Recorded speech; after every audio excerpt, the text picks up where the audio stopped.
Oh, paano? Paano? Ipipresent na natin si Fukuda. Brand new na. Number 1. Oh. Yan ang gawa dito sa Fantastic Man Repair Shop. Pati loob, makina, lahat yan kalas.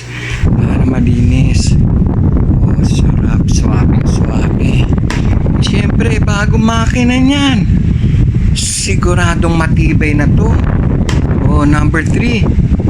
Kasimple-simpleng electric fan. Yan lang yung gagawin dyan. Nasaan na yun? Kabit natin to. Para makaswivel. Oh. Ayos na. Oh, paano de? Fantastic Man strikes again. Ito yung ginagawa natin ngayon. Magaan lang siya. Brand niya Fukuda. Na stock to. Baka naambunan sa labas. Hindi yan gumagana. Magaan lang siya. So, subukan natin paanda rin.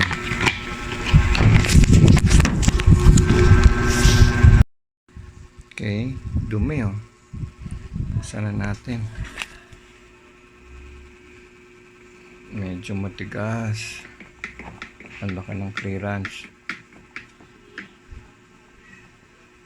Okay. Fukuda. Tigas eh. Okay, yung kalahating portion niya, ubos. Oh, dapat ganito yun. Ba't kaya nagkaganon?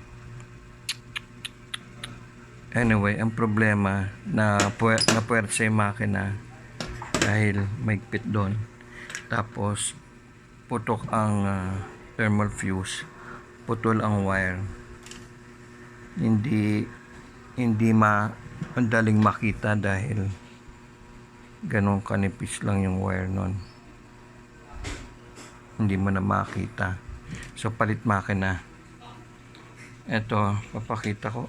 Tingnan natin kung okay pa itong hindi pantay na ganyan. Ayan, assembling na tong Fukuda. Na wiring na, bago na ang makina. Malinis na lahat. Ayan, kakabit na. Para ng bago. Okay, kabit, paanda rin.